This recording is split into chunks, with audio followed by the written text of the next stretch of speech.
Imagine por um momento que a história da humanidade não tenha sido escrita apenas por homens, mas moldada por forças que, durante milênios, foram sistematicamente apagadas dos cânones sagrados. Existe um segredo guardado em pergaminhos antigos, um conhecimento que, se revelado em séculos passados, teria custado a vida de quem o portasse. Estamos falando de um livro que descreve a vinda de seres colossais, a corrupção da humanidade e uma aliança sinistra entre anjos e mulheres mortais. Por que uma obra tão citada pelos pais da igreja primitiva foi, de repente, banida, escondida e considerada herética pelas instituições religiosas por quase 2000 anos? Enquanto você se aprofunda nessa investigação proibida comigo, inscreva-se no canal Teolóvia, pois aqui nós não apenas lemos as Escrituras, nós desvendamos o que tentaram esconder nas sombras do tempo. O livro de Enoque não é apenas um apócrifo qualquer. Ele é a chave para compreender o mistério dos vigias, e a verdade sobre eles é muito mais perturbadora do que qualquer interpretação teológica convencional poderia sugerir. No coração da tradição judaica e cristã, existe uma lacuna, um silêncio ensurdecedor logo nos primeiros capítulos do Gênesis. Lá, lemos sobre os filhos de Deus vendo que as filhas dos homens eram formosas e tomando-as por esposas, gerando gigantes, os nefilins. A teologia tradicional prefere contornar esse trecho com explicações metafóricas.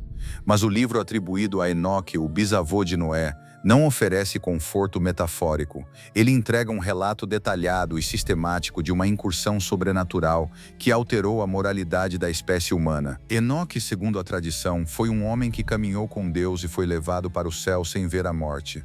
Mas antes disso ele recebeu visões sobre a queda dos anjos, um grupo de sentinelas celestiais conhecidos como vigias, que decidiram abandonar seu posto original por pura cobiça e desejo carnal pela raça humana. Eles desceram ao Monte Hermon em uma quantidade de 200, encabeçados por líderes como Semiasa e Azazel, e é aqui que a narrativa se torna sombria.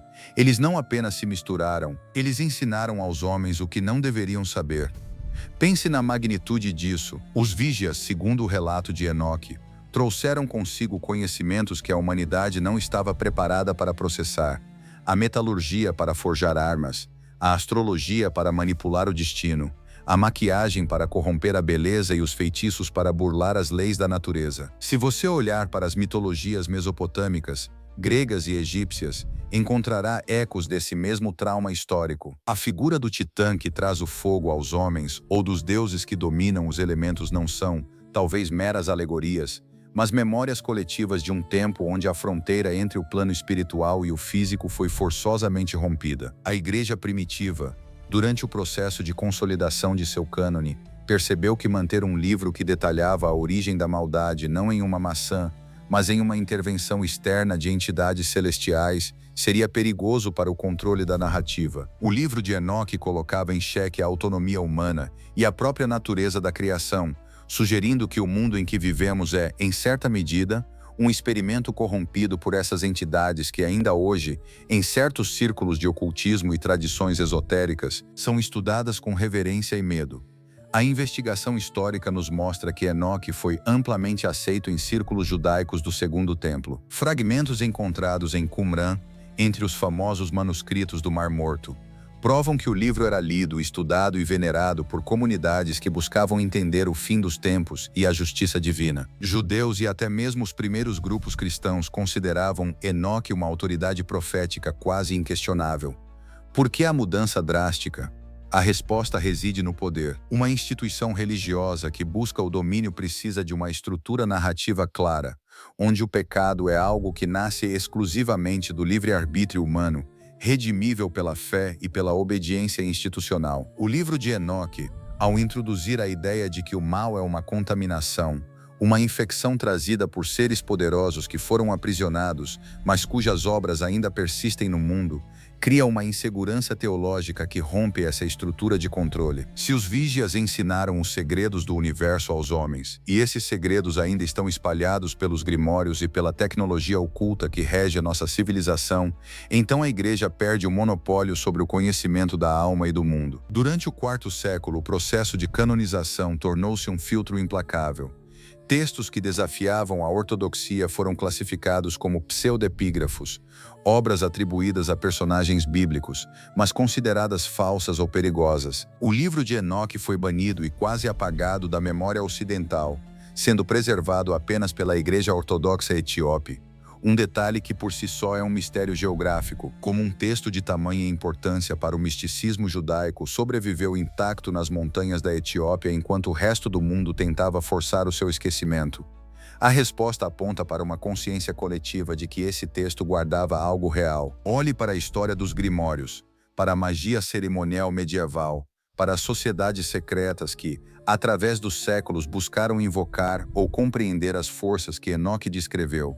Eles sempre voltavam a Enoque. Eles viam no texto não uma metáfora, mas um manual, um mapa para as esferas inferiores e para a compreensão da hierarquia espiritual que os teólogos do período medieval tentaram em vão silenciar. Existe uma conexão fascinante entre a profecia de Enoque e o medo contemporâneo. O livro fala sobre o julgamento dos vigias e a purificação da terra, um evento que ecoa em diversas escatologias ao redor do mundo. A ideia de que o mundo acabará, não por um processo natural, mas pelo retorno de entidades que estiveram presas nas profundezas do abismo, ressoa com uma precisão quase desconfortável com a ansiedade da era moderna. Ao ler as passagens em que Enoque descreve a corrupção da Terra, é difícil não traçar paralelos com a tecnologia descontrolada, a perda de valores fundamentais e a sensação de que estamos, mais uma vez, abrindo portas que deveriam ter permanecido trancadas. O estudo dos apócrifos não é apenas um exercício de arqueologia literária,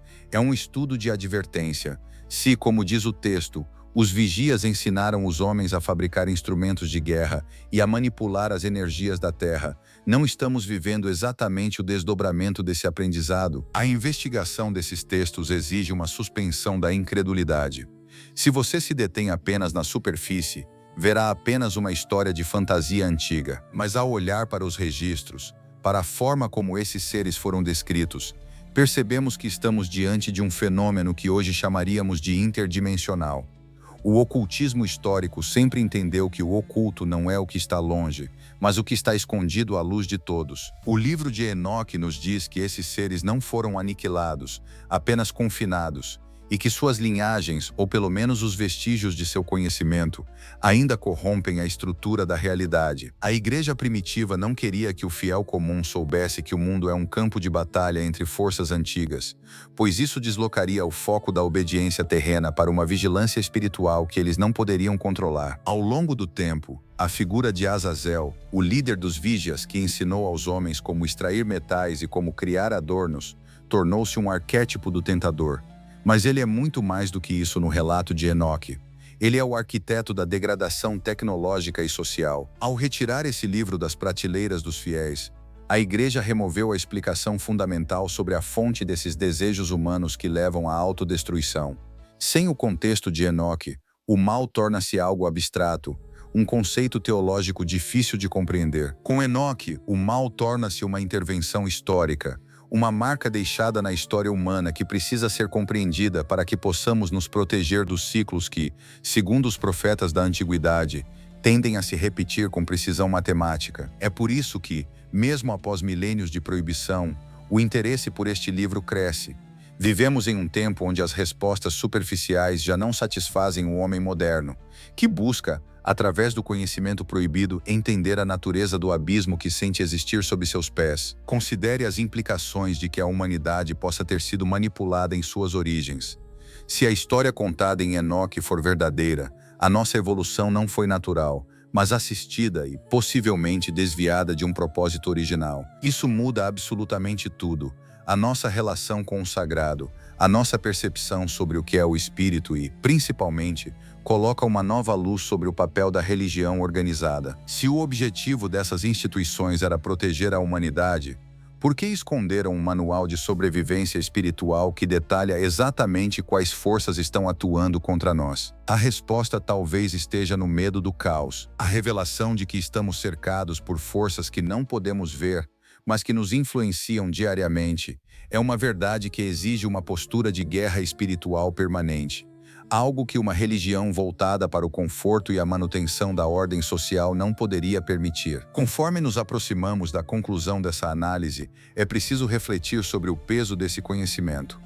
Estudar o livro de Enoque é entrar em um território onde a fé se encontra com o terror, onde a história se funde com a lenda e onde o sagrado se revela como um campo de batalha. Não é um livro para ser lido com leviandade.